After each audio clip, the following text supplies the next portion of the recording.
Good morning to everyone who's on the call.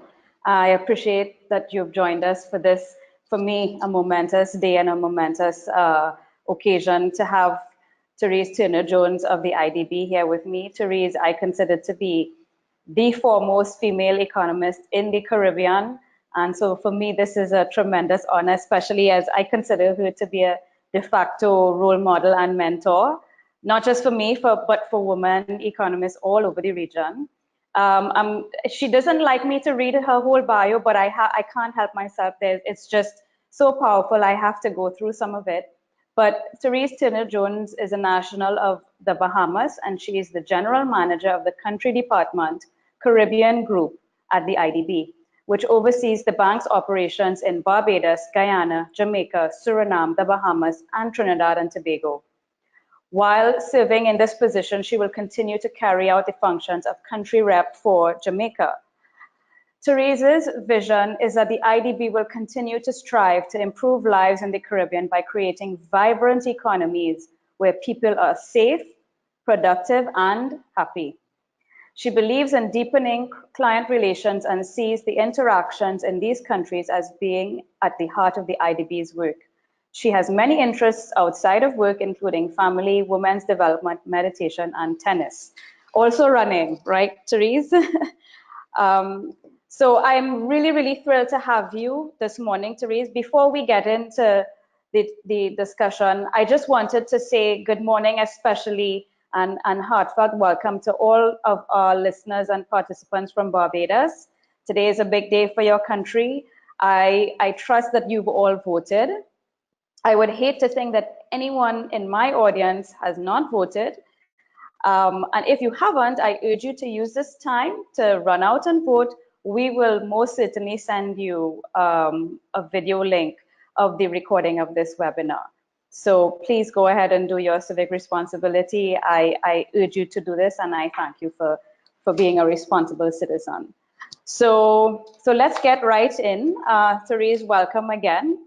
And I mean, most of our, if not all, I hope all of our participants would have seen this absolutely inspiring video that the IDB put together.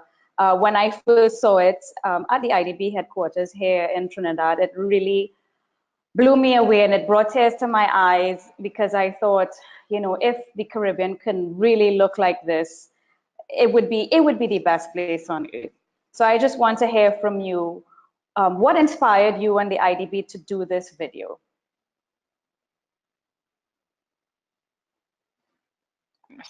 Thank you, Marla, and thank you for everyone's on this video webinar. Good morning, everyone, and I also echo Marla's urging you from Barbados to make sure you've done your civic duty, and there's lots of time to do that today. So we hope you can share with us, but also have an opportunity to participate in your elections. It's a big day. Marla, thank you, and thank you for those kind words. And I feel honored to be in this position because it's been, you know, my journey as an economist has been long and interesting, and I think I have the best job in the world right now.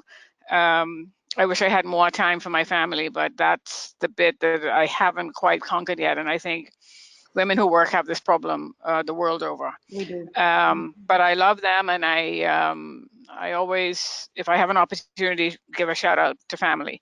So we did this video hoping that the same way you reacted to it, we hope that policymakers and everybody that watches this video would react. So we know that the Caribbean really is a special part of the planet, right? Mm-hmm. We live in a fairly unique region where we have basically been defined by our smallness, the openness of our economies, but the diversity really of our people and also the talent of the region's people. But I would say in the past, maybe 30 years, I think the region has really been rocked by a lot of economic and social upheaval. And we're now in a very interesting position where, in my view and in the bank's view, the region needs to take a look at what is the next 30 years going to look like. I think what is even more special about being at this juncture is 30 years ago, we didn't have at our disposal technology the way we have it today. So even the fact that we're participating in this webinar is Indeed. testament to how differently we work. Yes. But if you look at the way most of our systems in the Caribbean still work, it's almost as if we haven't really done a lot Evolved. of re-engineering. We haven't evolved since independence, really. Yes. Since independence, we took what was left, basically indigenized it, and we haven't really spent a lot of time reflecting, well, this is my view, reflecting on, is this the right model? Do we need to make some adjustments? What's the vision for the next 30 years? And why I like the fact that we're doing this on a day when, at least in one country in the Caribbean, there's a general election going on, it really is a unique opportunity for whoever wins to sort of establish this is the vision for how Barbados is going to evolve in the context of a government, we're talking the next 5 years. But in the context of Barbados's own development, how about thinking about 10 years from now where we want to be? So when we did that video, we were trying to imagine in 2040, which is not that far away when you think about it, what the region could look like, given what we know about the way the world is changing, the way work is changing, the impact of climate change, which we saw last summer had horrible effects in this region. So how do we build in the whole climate resilience piece, along with technology, along with the fact that our human talent and all of the natural assets that we have in the Caribbean need to come together in some kind of coherent way. So you would notice we try to project something unique for each of the countries we were talking about, capitalizing on strengths that we know that they have, whether it's natural assets, in the case of Trinidad and Tobago, the oil and gas sector, but also huge financial assets in that country, and the ability and the creativity of Trinidadians. Is there something more that can be made of that to think about how that country would look in 2040? In the case of Guyana, which is sitting on, right now, the edge of a massive transformation, also because of oil and gas.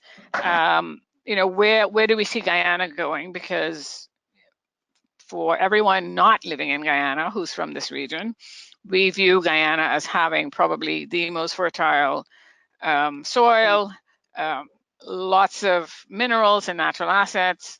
And now we've discovered another one, which is, this term game changer is overused, but in their case, it really will be huge transformation. So how do we get Guyana to be able to benefit from all of the oil revenues that are about to accrue as early as 2020, by the way, without going, say, the route of a country like Nigeria, which hasn't really, in my view, managed their oil wealth very well. Or And we know there are other Venezuela right countries like next door. Venezuela right next door. Or if you look at Norway, which is probably the gold standard for how to manage oil wealth, is there some way, is there some spectrum? Let's think about where will Guyana fit into that whole spectrum in terms of managing their resources. So the idea of projecting to 2040, but then saying, okay, if we want to get to that level of development by 2040, what are some of the things we need to be seeing now on a policy agenda, whether it's macroeconomic or whether it's social or whether it's in education? What are some of those policies we need to say already be working on today in 2018? And that's why we sort of flip between 2018 and 2040 to get there, because obviously it's not going to happen just because it's going to happen. Not if we want it to turn out the way it's envisaged in the video. So that was really the objective. This is a very long answer to your question, but that was really the objective, to get policymakers, to get all stakeholders, everybody, every citizen in this region that we live in, to think about the future Yeah. and sort of imagine themselves living in 2040. And I hope I'm around to see that too, and you and everybody, because obviously there are challenges that we're facing now in this region, A which lot. are pretty difficult and a lot. Just think about crime and violence, violence against women. We have the problem with boys underperforming in schools.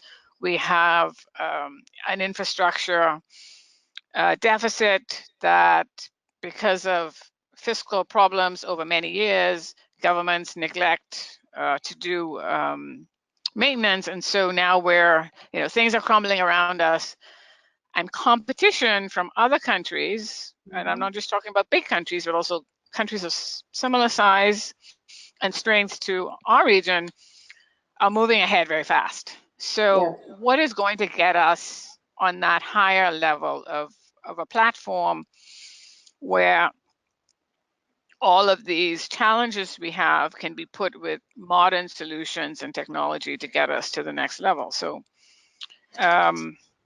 yeah. So when I saw that video, I mean, for me, it was this whole, what struck me was, first of all, the whole idea of creative visualization, where if you can envision some, people like me don't have a lot of imagination. When I saw it, I mean, I know that the Caribbean can achieve great things, but seeing it actually really drove the point home as to just what we could look like. And so it was very powerful for me to recognize that this is what it can actually look like, and therefore makes it easier, I suppose, to envision what it would take to get us there. In other words, it's not an abstract. The video took it from the abstract in certainly in my head, to something that I can almost touch, but I can certainly see and hear. But and I appreciate your very comprehensive response on exactly what you were trying to capture in this video and why you did it. And I want to again congratulate the IDB for doing this. It certainly had a tremendous impact on me. But all of the things that we have to do to make this a reality, what is the IDB doing in that regard to make this video and this vision, I should say, really it is a vision. What are you doing at the IDB and to make this vision a reality? Okay, so because the IDB as an institution, we're fortunate because we have a footprint in all of these 6 countries, and we also have some support for the OECS region. They're not members of the IDB, but we can help them with some projects through the Caribbean Development Bank. Because Right. we have a footprint, because we have, I think, sizable presence in each country Mm-hmm. over a long period of time. I mean, in Jamaica, the IDB has been around almost 50 years now. And same in Wow. Trinidad, Mm-hmm. all over, at least 40 years. So that means that we're not just, an institution sitting in New Kingston and it doesn't have ties to the most important people in the country. And this is everywhere, right? So all the 6 countries we Mm-hmm. represent, from Suriname, Guyana, Trinidad, Jamaica, Barbados, Bahamas, and then the others through the Caribbean Development Bank. So I think we have leverage in the policy space, Mm-hmm. because we have that role as being an advisor to the governments. Yes. We do a lot of research to figure out what's not working, what is working, what has Mm-hmm. worked elsewhere, how can we get Jamaica to maybe do something along the lines of what's been done elsewhere in some other similar countrysides. But also, our country strategy tends to look at not just macroeconomic issues, but look at social issues, look at infrastructure issues. So I would say this organization has had a long history of working to help solve problems in the Caribbean. Right. So where we start with a dialogue with the governments to say, look, we're spotting these trends, and Mm-hmm. we think, because competitiveness, let's take that issue for example, and let me use Jamaica just because I've been living here for 5 years and I know this case probably as well as any other case. But if there's a problem with competitiveness, what does that really mean when we say the country's not competitive? What are we really talking about? I mean, we've done lots of work on the private sector in the Caribbean, looking at private sector firms and how our firms operate. Yes. And it's pretty striking what some of those results show, Yes. Yes. because where we think our firms are thriving, they're actually not. We found that the bulk of the firms in the Caribbean are either stagnating or in decline. Yeah. And one pretty telling observation of that research, and this was done, the survey was done, it's kind of dated now, and we're updating the Protokeen, which was the survey that we used to come up with this analysis. It's about 4 years old now, so we're about to refresh the data. But one thing we asked was, how much of your budget do you spend on R&D, so research and development technology? Yes. Whoa, 0 in some cases, but We also spend more on very little. security. Yeah. That's right. So Yes. imagine if the issue of crime wasn't on the table, what Exactly. firms could be allocating those resources to. And what's also Exactly. striking is, think about things like training. And you know that, because if you walk into any enterprise across this region, you can very quickly assess whether the staff have been trained, what they've been trained in, and whether they're operating in a modern environment. Correct. It's still pretty frustrating to walk into a retail place anywhere in the Caribbean and people are still writing up a receipt. Like, that's like so not 2018. Yes. And it's not just even like, I was somewhere yesterday, and not only was the receipt being written by hand in a receipt book, but then they had to make a copy of the receipt. A photocopy. So a photocopy of the receipt. So I say that to say that there are a lot of processes that still are operating on a very old platform in the Caribbean, and Yes. we're really hard pressed to come up with those firms that are really innovative and Yeah. that are using technology in a way to deliver better services to their customers or Yeah. produce their goods in a different way. I've also asked a question, for example, at Chamber of Commerce meetings, like, how many manufacturers well, I asked the question, how many of you are using robotics on your factory floor? Yeah. So Yeah. no one's using robotics. I say this just with a very small sample that I've myself looked at, but there may be people using robotics, but I'm not aware of where those firms are. And we know that because when you look at our output, well, GDP growth in the Caribbean has been declining for the last 20 years. We have lost, on a per capita basis, purchasing power over the last 20 years as well. So Yes. Caribbean people are actually worse off Yes. today than they were 20 years ago, despite the Correct. fact that, yes, we see displays of consumption and we can all drive the latest car and some of us have access to the best schools and so on, but that's not the Broad norm. base. That's not your average Exactly. experience of a Caribbean person. People are worse off, and I think our educational outcomes are also not delivering what we need to cope with the challenges of the modern world. Exactly. So analyze our results on the educational front, and still it's very elitist. I mean, there's a Yes. small number of kids who really excel and get the top marks in these exams, but then the average, I don't want to say it, but the Bahamas, the average grade of that final exam that kids are coming out of school with is one that I'm not going to repeat in this webinar because it's so embarrassing. But Oh dear. we have dumbed down, I think, our educational system. Either we've dumbed it down or we haven't found a way for teachers to unleash the potential of what's in the brains of our kids. Wow. And certainly that's not going to help us get to the next level of productivity. Remember, productivity is the combination of returns on capital and returns on labor.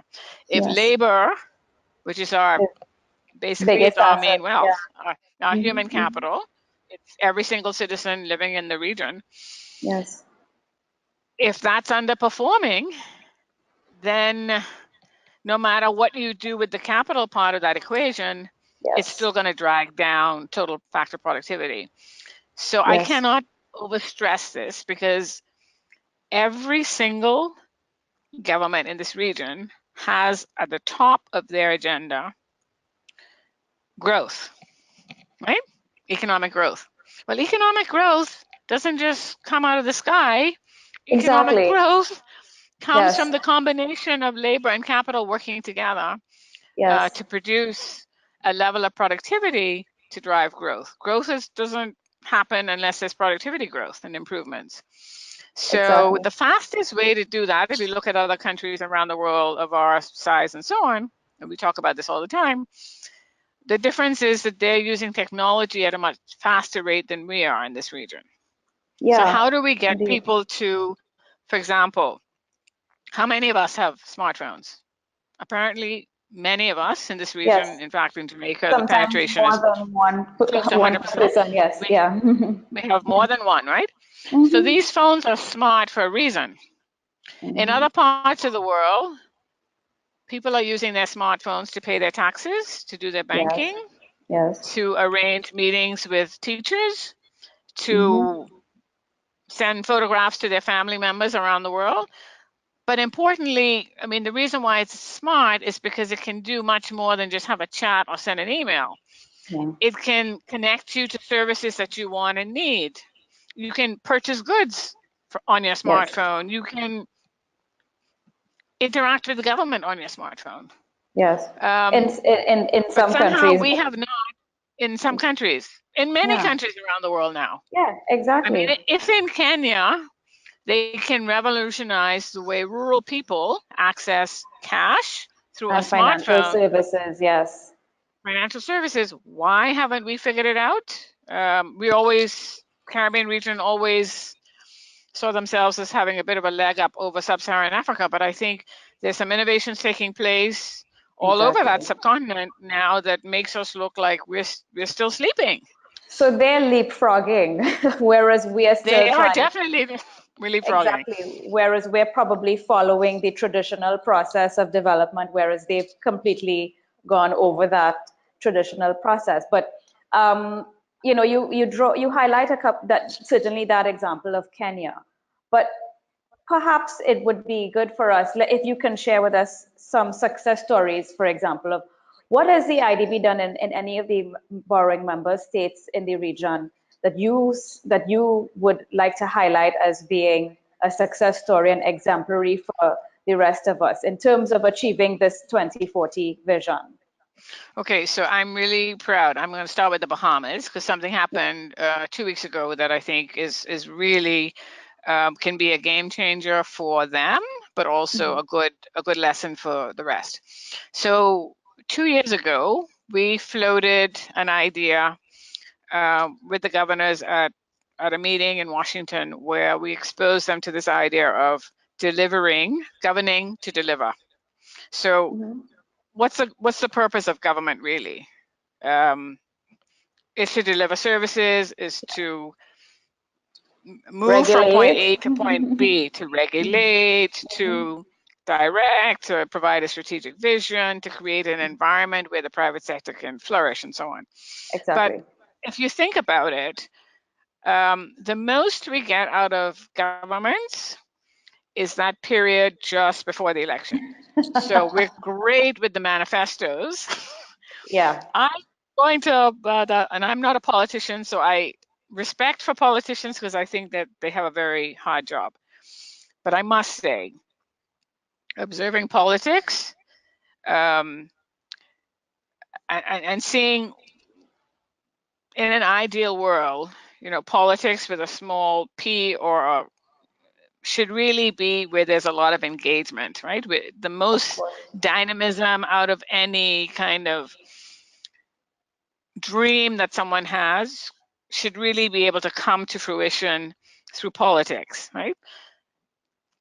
If I you're an agree. ambitious politician and you've got ideas for change, this is the platform on which you do it, right? So Right. let's take any manifesto of any political party. I'm going to do 10 things or 20 things or 30 things. I think after they're elected, the manifesto probably goes in a drawer, and maybe the opposition will pull it out in 5 years' time to say, well, you promised A, B, C, D, E, F, and G, and by the way, what have you actually done? So we took lessons from the UK and Canada, because I think it was in the UK first. The government, it was Blair government at the time, thought about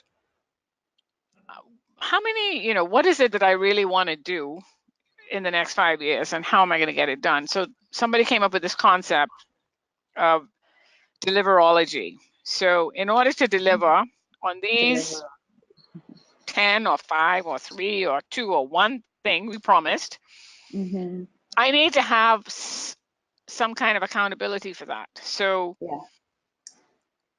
how do I hold my government accountable for delivering on a promise? And it's not a bad, it's quite a good idea, right? Because if you say that you're going to get growth to be, in the case of Jamaica, for example, 5% in 4 years, Right. in order to do that, you actually need someone to say, okay, we haven't quite gotten there yet, or this is what we're doing, and these are some obstacles. And by the way, I can't get the permits from that ministry to go fast enough, so we need to put some pressure. So in the Bahamas 2 weeks ago, they launched a delivery unit in the office of the Prime Minister. So 2 years, that idea was floated. We put together the technical assistance from Canada and the UK, and the first one is born in the region. I think that's really good because, one, it holds everybody accountable for what they're supposed to be doing. And it really sends a signal to the rest of the world that we're quite serious about what we're doing. We're not just saying we're going to do this, but we're actually going to put in place a mechanism to do it. So that's one thing. Second thing, back to Jamaica example. There are a lot of challenges in Jamaica, everybody knows, right? So this is a country that's had a very stormy macroeconomic past. And the last 5 years, imagine debt to GDP dropping from 150% to now almost 100% of GDP in 5 years. That's almost unprecedented for most countries, because that means running a primary surplus of 7.5% consistently for 5 years. That is a lot of effort. The most severe on the planet, right? The most biggest severe, the biggest.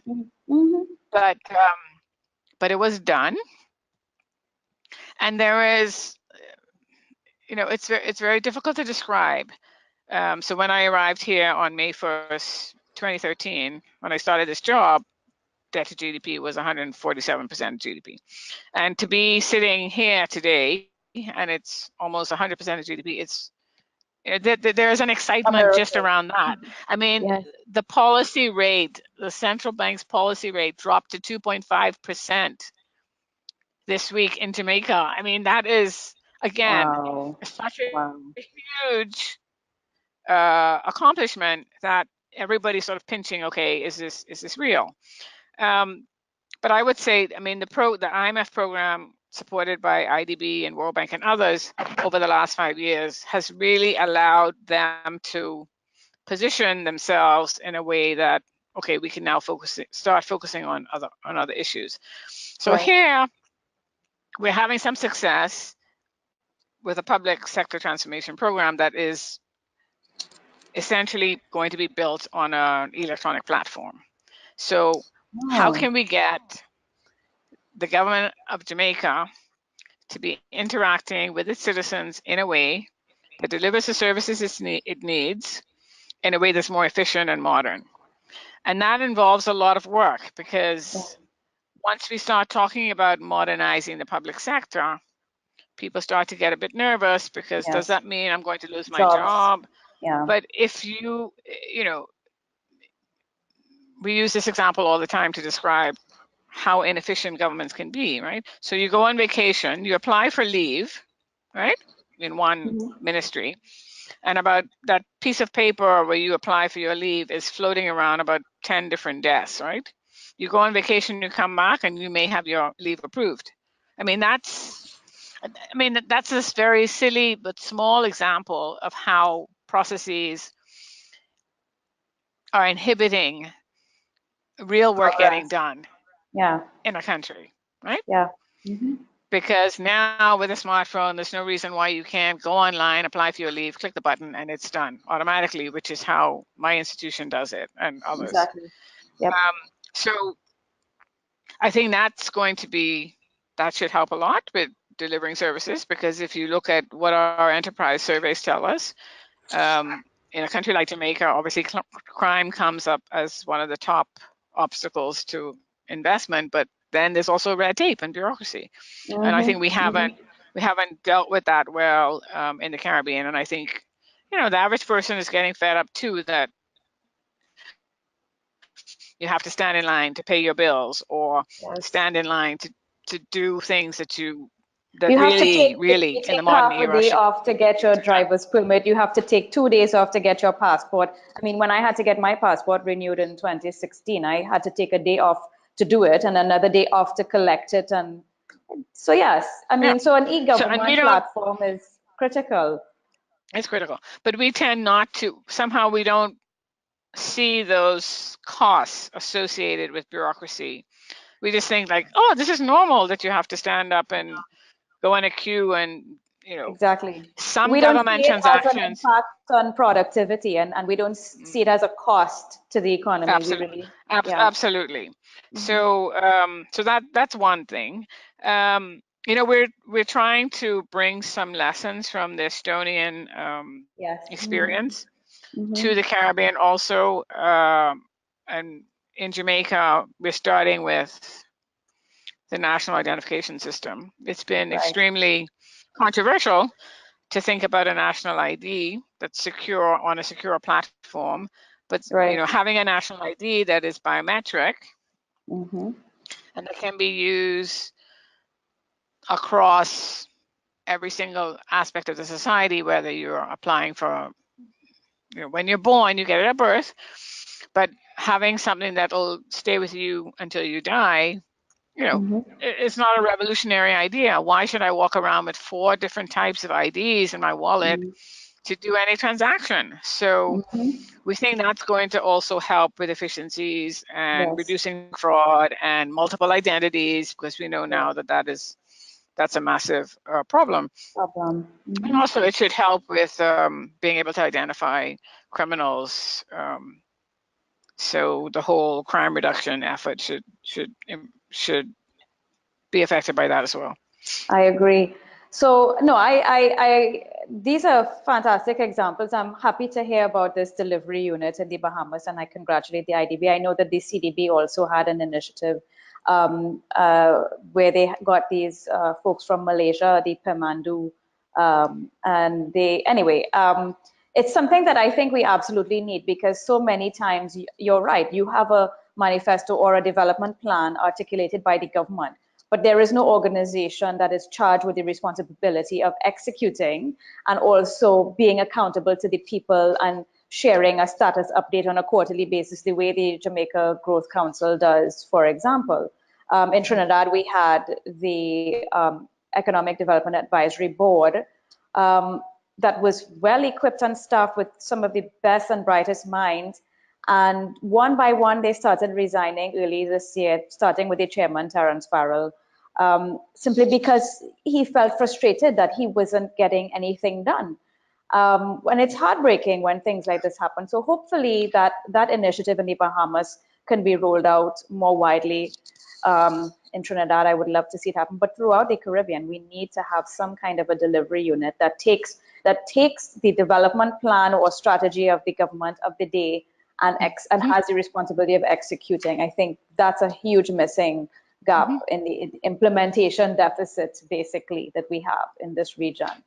Yeah, But absolutely. You hit on a good one, the implementation deficit. And imagine, I mean, if some of these governments were private businesses, they would be out of business, right? exactly, Because no one's actually following that they're producing the product that they said they would produce, and that, exactly. it's actually to everybody's liking. So I think, yeah, to put some accountability there will make sense. But as you were saying Exactly. that, I started thinking about the role of the role of citizens and the role of civil society. And in the Caribbean, apart from election season, Mm-hmm. we don't have a way of engaging the citizens in our big Mm-hmm. policy matters, right? So maybe there's something there. Um, we have lots of civil society organizations, but the Yes. culture of having the voice of our organizations filter through, apart from, I guess, we have a free press, and I must say in the Caribbean, in most places, Yeah. the press plays a very important role, but we know Yes. that the press can also come under a lot of political influence. Yes. But to get the average citizen's views across can be seen in some countries as problematic. Yes. I think we're very quick to pigeonhole ideas to align with a particular partisan point of view, as opposed to, well, that's a good idea that every single person living in country X would buy into, as opposed to the way our debates tend to get politicized very quickly. So Yes. if we can find a way, and I think the delivery unit is a good way to help keep that accountability, but we also need a way to get governments to really respond to its citizenry, Exactly. um, and not just in the months leading up to election, or it's time to vote, so I'm going to boot you out, but real engagement where people can make a contribution. I agree. And in the age of social media, I think we have the tools to make that a lot easier. But we don't have a culture of doing that, except as you say, around election time. But I think I see this happening, especially with the younger generation and the so-called millennials being more vocal. So on social media, for example. So let's Mhm. hope that that takes accelerates and but keeps a positive and responsible stance as well. But we have Mhm. a little bit of time before we go to questions, and I just wanted to Okay. ask one final question Mhm. around women. I Okay. see women as the largest underutilized resource in the Caribbean. I don't know if you share that view. I think I see so many bright, talented women who, of course, being moms as well, have a lot of constraints within the home. A lot of single moms have even more constraints than you and I would, for example. But Mhm. I see us women as a huge catalyst for transformation, socioeconomic progress and transformation in the Caribbean. And I try my best, and this is one of my life's goals, to try to help enable women to reach their potential and to make progress. What is the IDB doing, and how do you feel about this in the first place? Do you agree with me? And what is the IDB doing specifically to enable women in I this mean, region? obviously, I agree with you. But I feel that women are doing a lot. Yeah. Um, I think women are doing a lot already. So in every single project, and it's not just because we're ticking off a box, but we discuss deeply how our projects are going to affect women, Hmm. and it's sort of one of these cross-cutting themes in all the work. Yes. I mean, I think the Caribbean is much further ahead than, say, Central America or some of the countries you work with in other parts of South America, where even access to education is more limited. Um, if you look at our educational outcomes, if you look at who's graduating from True. universities in the Caribbean, at We've least, over-rotated. Yes, we have. we've over rotated, and I sometimes wonder if the over rotation and the overachievement of women, especially in tertiary institutions, is not starting to have a backlash. Meaning that if you look at We've crime and violence in emasculated the men. Caribbean, Yeah. I don't Mhm. like that emasculating men way of putting it, but But I certainly think I think maybe they there is feel a emasculated, is what I mean. Yeah. well, Some maybe of they feel threatened, right? yeah. I don't think men in the Caribbean have issues with their masculinity. If anything, there's too much masculinity, right? But because it's it's overplayed in our region, Yeah. and I don't know why that is, but somehow, you know, it is. Yeah. Um, I mean, if the gender department at UE, for example, has done a really interesting piece on the whole masculinity issue in Jamaica and the way young men define themselves, where, how many children I have or how many women I've conquered, whatever. I mean, I think those are really negative aspects of how boys and men in the Caribbean have been raised. And maybe it's context, it's the environment, but there's definitely an issue there that we need to address as a society. Like, what are those attributes we attribute to men that somehow make them masculine or male or whatever?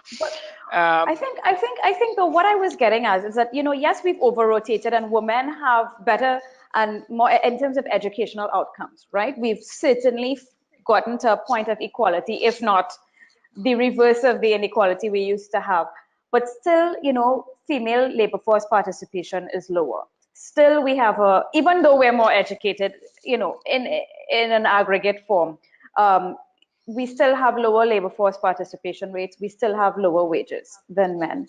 And I think that if women were given the capacity to fully engage in the labor force the way men are, and attract the wages that are on par with men, I think it will make a huge difference from a family perspective and then more broadly on a national perspective. And I think not enough governments putting the necessary policies in place to ensure that women have the support that they need to enter the labor force, and also policies to ensure that there is equality in wages.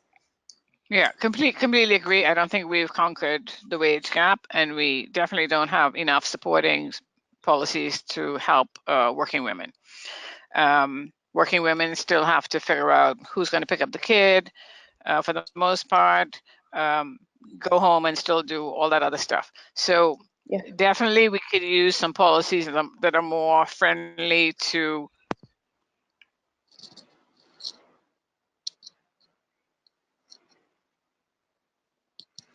Therese, we've lost your audio.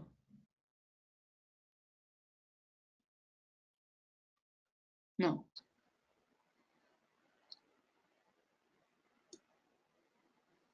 I'm seeing you, Therese, but I'm not hearing you. Maybe just take the headphones off and unplug it. How's that? Can you hear me now? I'm hearing you now, yes. Not as clearly, but I'm hearing you. Okay, let's bring this a little closer because then it's the microphone from the computer. Yes. So we definitely don't have workplace policies that create a level playing field for women and men, especially in family situations. Yes. And I always use the example of parental leave, right? Which is not commonplace in the Caribbean. We see it as maternity leave. Yes. And even where parental leave is in place, for example, at institutions like the IDB, IMF, and others, what we found is, for some reason, men don't take advantage of it because there's still the stigma that men don't do that stuff. Caregiving is a woman's job. Right? So there's a lot about the mindset that we need to change. If you take stay-at-home dads, and I'm sensitive to this because right now, I'm married to someone who is, Dennis, who is already retired, and he's a stay-at-home dad.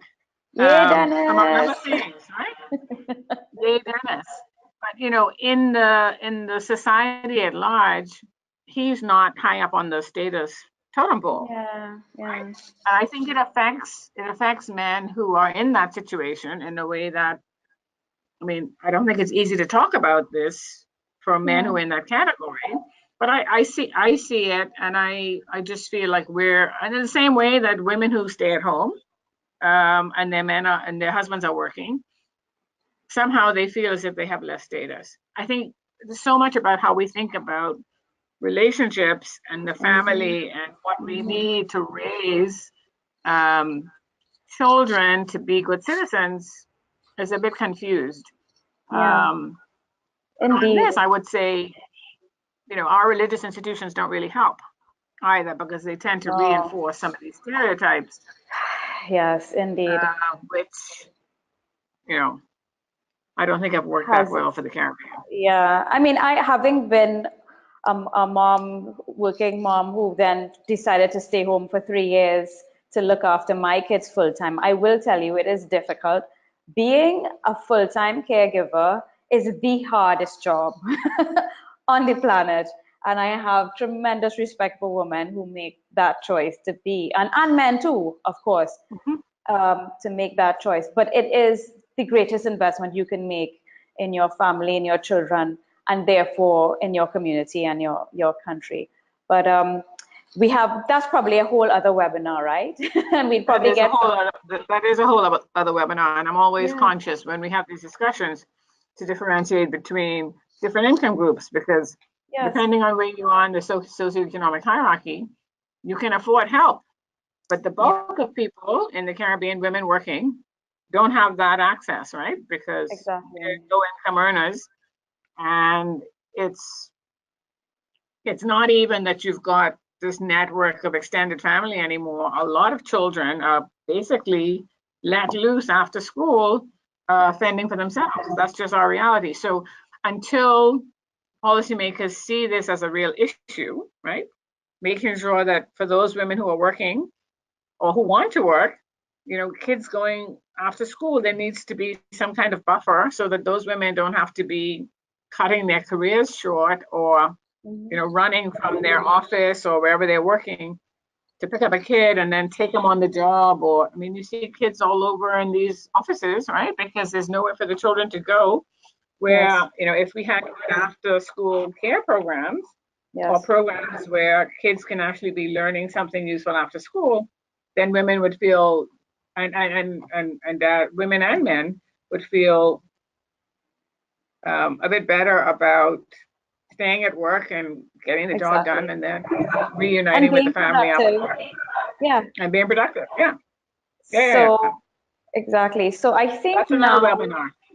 it is. And I'll take that as a point for homework to try to organize that. But Yeah. so I think what we can do, Melissa, is open up now to the audience for questions. Um, if we have any questions on the line already. We have gotten a lot of questions in today, ladies, and they're right on par with the vision. Great. So I just want to reiterate, we had spoken to Therese right before the webinar to see if she would be able to stay on a little bit longer. And so we do have several questions. Those of you that can make yourselves available a little bit longer today, I think that it's definitely worth it. I'm going to start off with a few questions I've gotten in regarding business development, small business development in the region. One of them is that millions have been invested in small business development, but there have not been discernible changes in the capacity of small firms to meaningfully increase exports and access new markets, attract investments into new sectors. So what is your view on private sector development in the region? Taking into account that the current programs have not had the ability to impact on exports and investment. Yeah, okay, that's a really good question. So, a lot of what affects the private sector has a lot to do with the environment within which they're working. So whether we talked a lot about this earlier, about bureaucracy and processes and sort of barriers that are put up by governments that really don't make any sense anymore, and we ought to be doing things differently. The other big obstacle to private sector development too is, in some cases, especially with the small, medium enterprises, is just access to finance. I think every Oh, country in yeah. this region, in fact, every country around the world really, is trying to cope with how do we get financing into the hands of entrepreneurs and bright people who have really good ideas but don't have acumen or financial or otherwise to do the business part. So that's a big piece of the work that the IDB does, helping create what we call the ecosystem around small, medium enterprises, whether it's building the capacity of the entrepreneurs themselves, working with institutions like the development banks to do partial credit guarantees, or to put up lines of credit where these entrepreneurs can have access, But it's more than that. It's also trying to build the capacity of the small enterprise to manage their businesses. I mean, it's surprising how many people enter business and don't keep good financial records or have no sense of what financial records should be, what they should be keeping in terms of financial records. Yes. So there's a whole, a lot of learning that needs to be done. I mean, it's one thing to have a great idea, like I'm good at making banana bread, but can I really think about selling banana bread to a whole host of people? How do I go from the idea of I can make a good banana bread to then a business of making out of that? And so, there's learning that needs to happen. I think governments can put in place support for helping to train people how to do this properly. And then, of course, we need the financial institutions to take some risks. Yes. We know that commercial banks traditionally in the Caribbean, they make enough money with car loans and mortgages.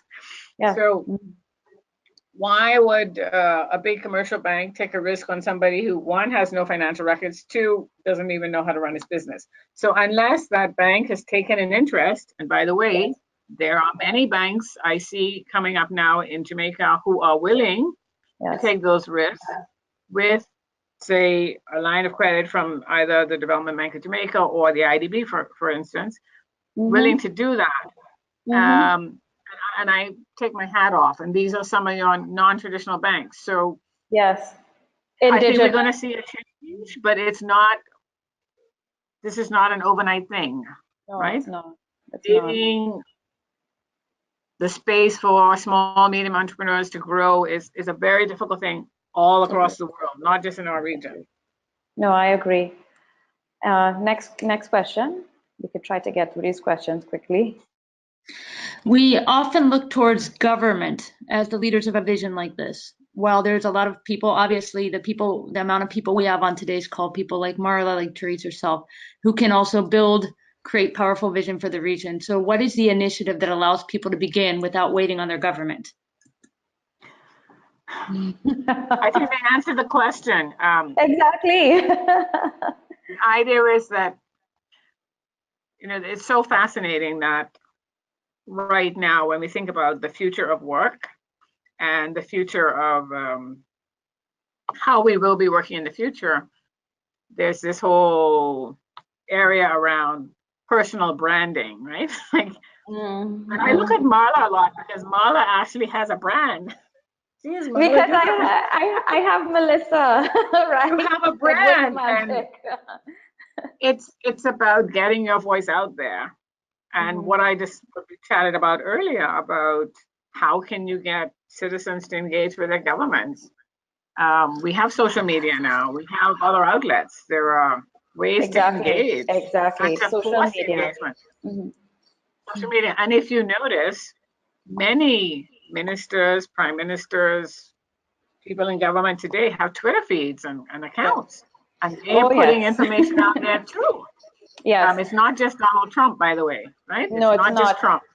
No, I think, Therese, to be fair, I mean, yes, we have social media, and anybody could tweet or could have a Facebook page or a YouTube channel, and also whatever the case is. I think what is most important is whatever you do, find your passion. If you are a cocoa farmer, if you are a teacher, if you're an economist, if you're a coffee maker, whatever your passion is, find that passion, find your brand, get somebody to help you with a brand, and start doing what needs to be done in your field to bring progress. And I think each and every one of us has a personal responsibility to do that, because we have God-given talents, and unless we use them, we waste them. And it's, no worse waste that you can think of. So I think, and I see a lot of younger people heading in this direction where they are empowered to embrace whatever their passion is. Whereas traditionally, like in our time, in school, we're not taught about finding our passion. We're taught about passing exams, getting a job. Exactly. Whereas I think now we have to really change And we already have. I think so many people have been um, have changed their minds and the way that they're approaching them, just finding what they are passionate about and really making their mark in that field. And I think everybody has the capacity to do that. Yeah. And the Yeah. other point, I mean, I think Marla is getting at. I mean, if you think about technology use, you don't need to be physically anywhere today to get your voice across, right? Exactly. There's so many ways to communicate. You can write, you can blog, you can social media, all that stuff. But in the same way, you can be at home working and working with people across the globe because you can work on an electronic platform on the internet and be producing any manner of things. Yes.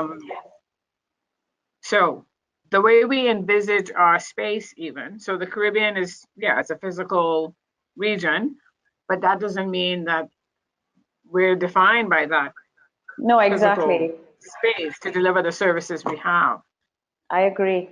I Um, agree. The so whole we world actually is opened envisage up where now for technology us. has changed everything. I agree. I agree. Melissa, can we take the next question?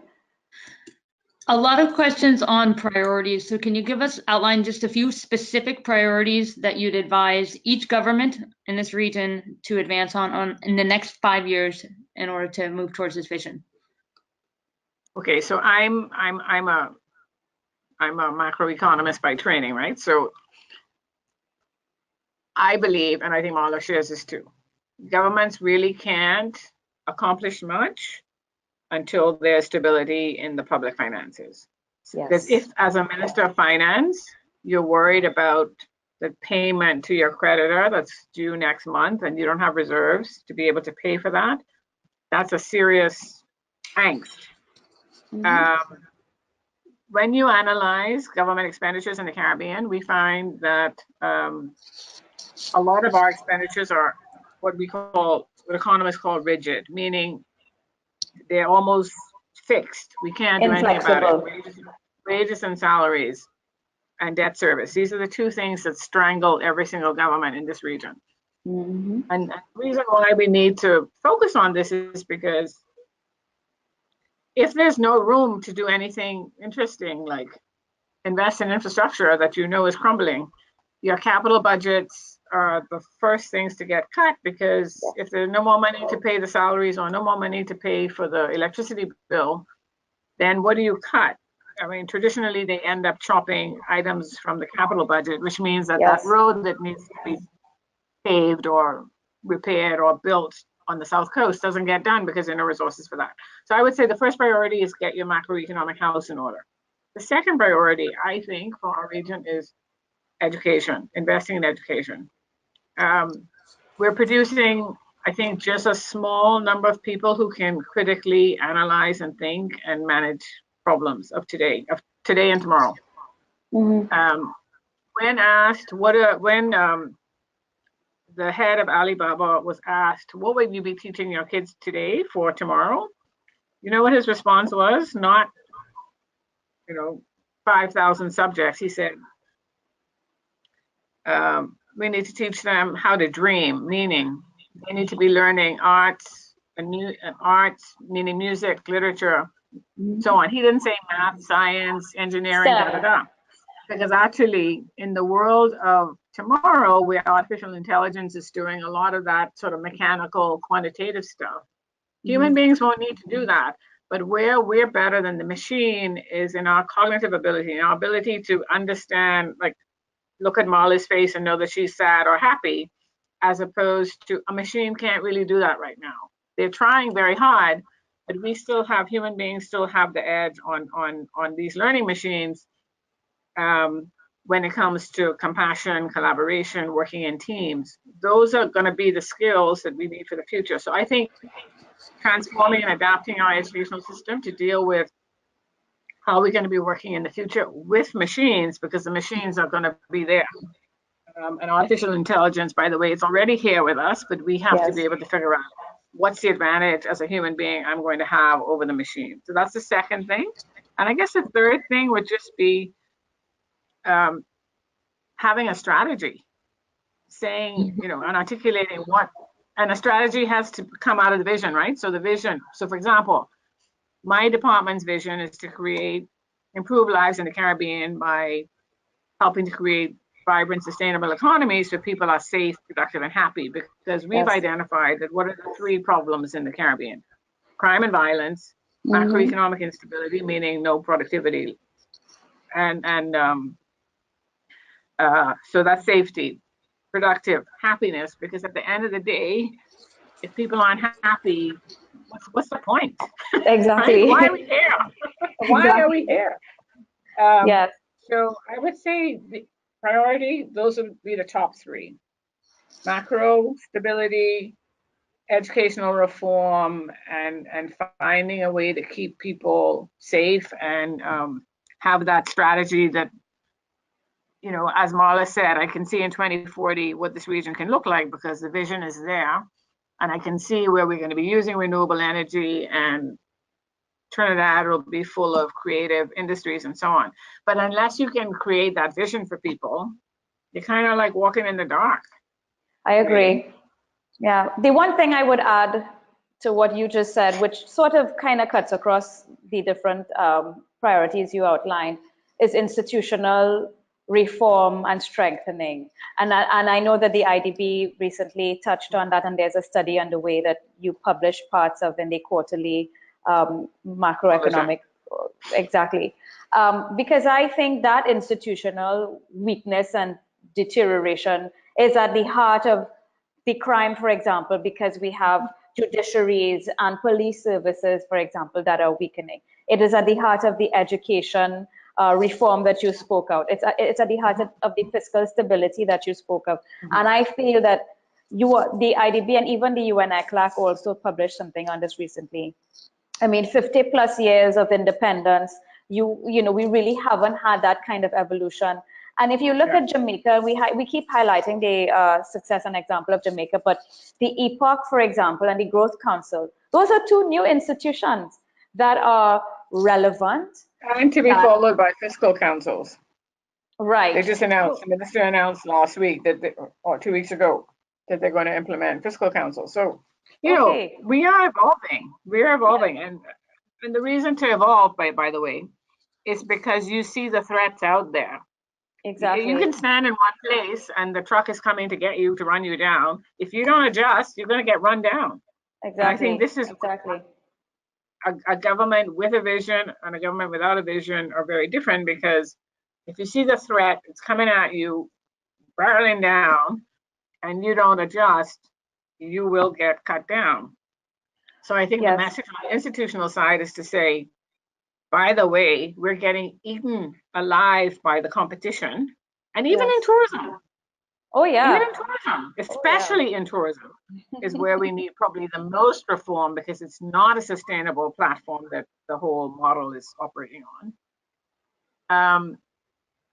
We need to adjust. So I agree. this is the whole point. So I think the institutions, the fiscal council for the government of Jamaica is seen as, this can be our institutional response to make sure we don't get back to the point of 150% of GDP debt in the future, because somebody is paying attention and saying, no, you really can't do that. And we need to take another look. Yeah, agreed. Very important. Good. Next question, Melissa.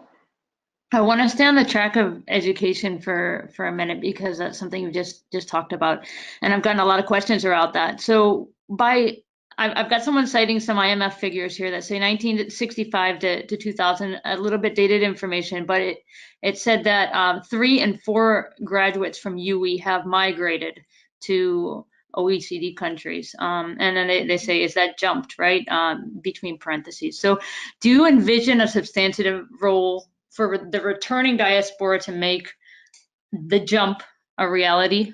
And if so, you know, what is the IDB doing, or what can they do to facilitate this? Yeah, so I mean, we spent a lot of time thinking about this, right? Because on the one hand, the brain drain is the other side of the remittance story in the Caribbean. So a country like Jamaica, 15% of GDP is remittances. So all those Jamaicans living abroad are actually sending money home By the way, that's more than the foreign exchange earnings of tourism industry. Did you know that, Marla? Yes, I did. So when I compare that, when I look at the bricks and mortar invested in tourism, and I think about the brains that are working in Canada and the US and the UK, wherever the Jamaicans are living and sending that money home, it's pretty stark. Yes. Now, people aren't going to come back to the Caribbean if there's just out of crime. love, right? Or Yeah. because Yeah. they got to come back to a country where they can envisage that jump to 2040, right? Where they see that the change is actually happening. And I was very pleasantly surprised to pick up the newspaper yesterday, and there was this Jamaican Canadian in the newspaper saying, "Oh, things are really good in Jamaica now. Maybe it's time to come home," right? So you have brain gain in Jamaica. In Guyana too, I understand they have brain gain. Yes. Well, we're hoping that that's what happens, but the brain gain is only going to happen when people feel sufficiently comfortable. Like if I'm living in Ottawa or Calgary, where there's virtually no crime, I'm really taking a risk to uproot my family now to come back to Kingston, where the murder rate is one of the highest in the world. So we have to be realistic. I mean, people not going to make decisions irrationally, and while depending on where you are on the socioeconomic hierarchy, it may not affect you. But if you happen to just be the average person who can't afford private security, then it's a real issue. So imagine if crime and violence can be taken off the table. Yes. How much more we can be doing in a country like Jamaica.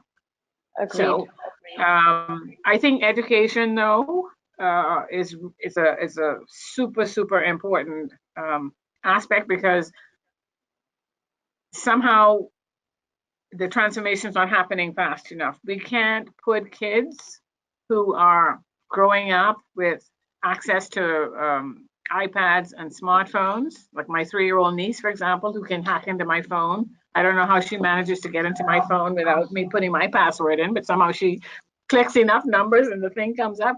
But oh my God. you can't just take Aubrey, my niece, and put her in behind a desk and have a teacher with a blackboard and some chalk and think that her mind is going to be animated by that. Yeah. So we have to think differently about how we educate kids, and what are we challenging them with. I mean, at Singularity University, where we did some training last year, one of the presenters said, if your school doesn't have a 3D printer in it, it's probably not going to help those kids learning, figure things out for the future. Not so much that the kids are going to be using the 3D printer to make anything that substantial, but it's just the concept of exposing them to the fact that lots of things will be produced by 3D printers in the future, including buildings. Yeah. So, yeah. It's not just the plastic toy or the prosthetic, it's all manner of things, including human body tissue. I agree. Melissa, do we have any time for more questions? Yeah, we've got enough people on the line right now that as long as you're both available to keep going, the audience is quite engaged. I just want to double check, but I just got pulled into something, and I think it's okay. It's not till 11:30 my time, so I can probably put in a few more minutes, 15 minutes or so. Okay, good. Okay.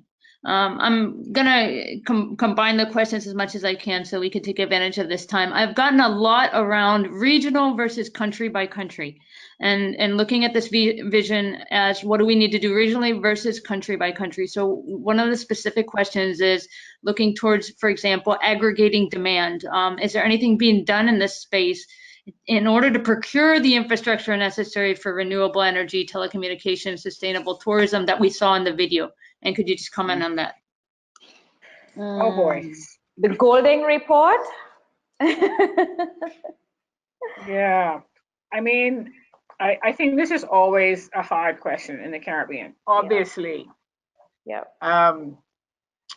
Some issues are better solved regionally. For example, I think security issues Of course, could be better that's the biggest solved one. regionally. Security, and I think agriculture slash Health, food independence. Yeah, yes, yes. health Mhm. is Yes. another good one.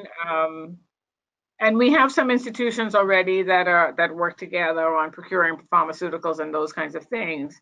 But I hear you on the renewable energy side. The problem, of course, the devil is always in the details, and Mhm. each country will always try to assert its differentness, right? Yes. So Yes. I think We're in the schizophrenic in policies, this region, Therese. We are, on the one hand, we are rabid integrationalists, but on the other Mhm. hand, we are rabid sovereign. We want to hold on to our individualness and sovereignty so much. Yeah. Yeah, I mean,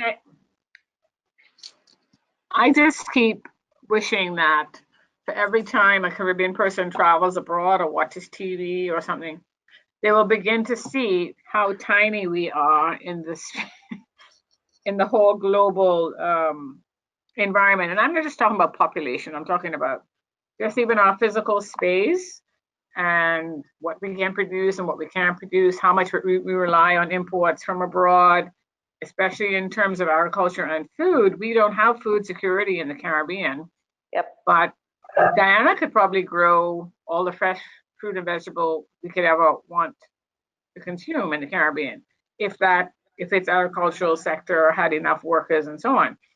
But not even just Um, Guyana, Therese. I mean, we're not organized that if way. you look at the Hmm? Kingdom of the Netherlands, for example, that produces so much food that feeds the whole world, and they are very small. Guyana is not the only place that can do this. Right. No, absolutely. And by the way, speaking of agriculture, um, in the context of climate change, we really need to think about, is there another way to grow food?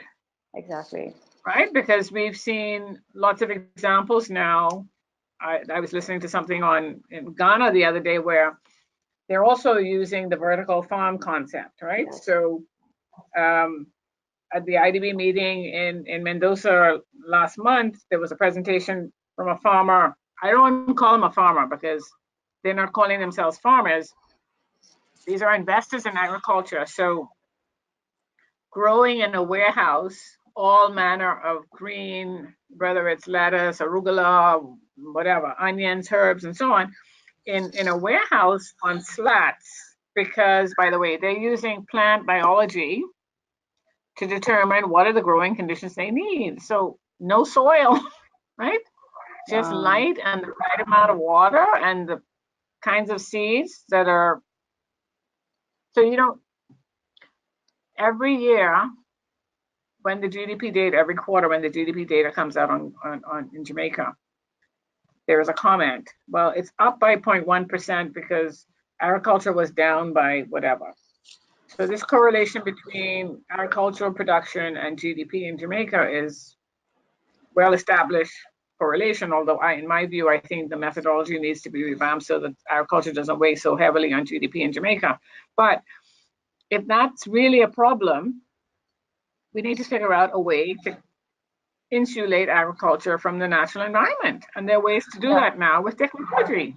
Yeah. So But I mean, going back to on going the back to the question around how do we benefit from economies of scale by doing things together?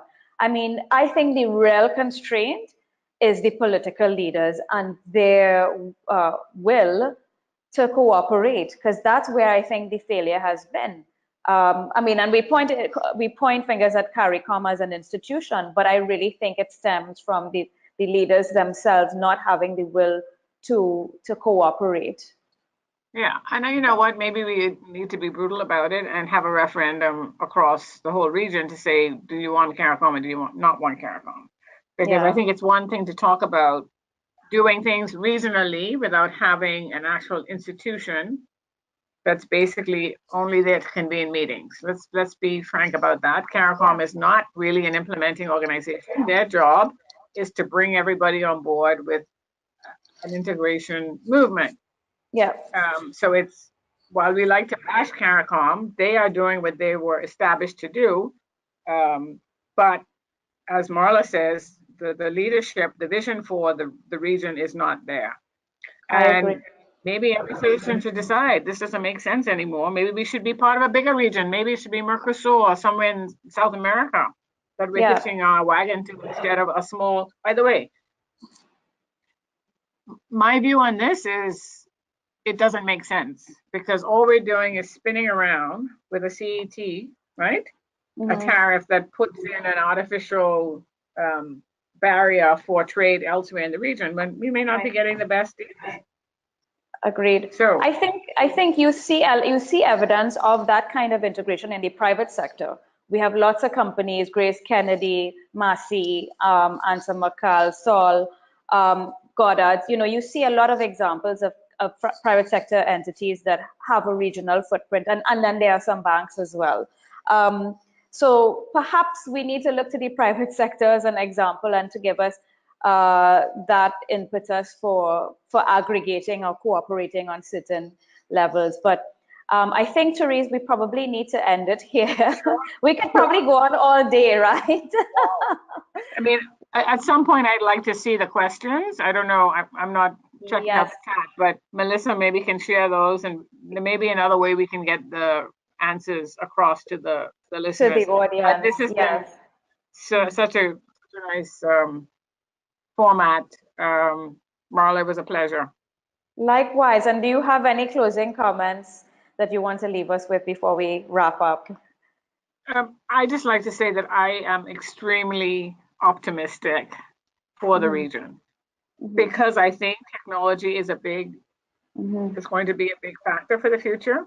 And the same way some sub-Saharan African countries are leapfrogging because of technology and because we have non-traditional players operating to help us get some of the infrastructure done.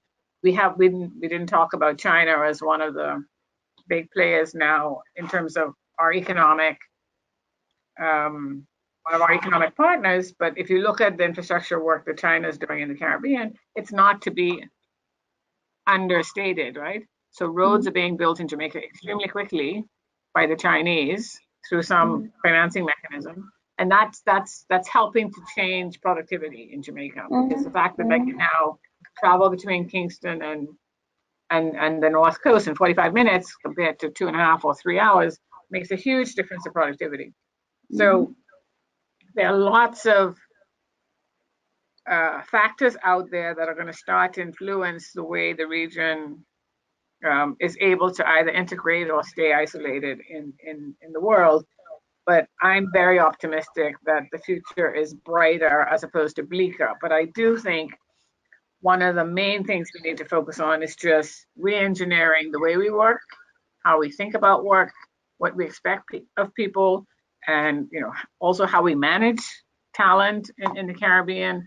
We still operate on very old, traditional, arcane ways of doing business. Too much formality. We just need to get on and do the work. I always use the example of how many conferences, workshops I attend where 3 hours is spent in the opening ceremony. That's like too much time before doing the real. Too much pomp and circumstance. I mean, we like that, but you know what? At the end of the day, it doesn't get us very far, except, some people feel good about themselves. But I find that to be a way of sapping our energy as opposed to energizing. But young people in the Caribbean are amazingly creative, smart, bright, great ideas coming out of this region. And I think technology is going to be that big game changer for us. So watch this space, is what I say. I agree. Thank you so much, Therese, for being You're here with us welcome. today. This has been a tremendous honor for me. I congratulate you and the IDB for the good work you're doing, the research that you're doing on, for example, the report on institutions, the one that was done recently on crime and gender as well. I congratulate you on the important work that you're doing to help people like myself, as well as the policymakers, to have the information to craft the policies that are relevant for our societies and so on. And I look forward to supporting you and the IDB in the work, the important work that you're doing in the region. So I thank you. And I thank everybody on the call. I thank all our listeners for participating. Again, I big up everybody in Barbados. Today is a historic day. I'm sure it's going to be for you. Go out and make sure you vote. And I wish everybody all the best, not just in Barbados, throughout the Caribbean. Thank you very much.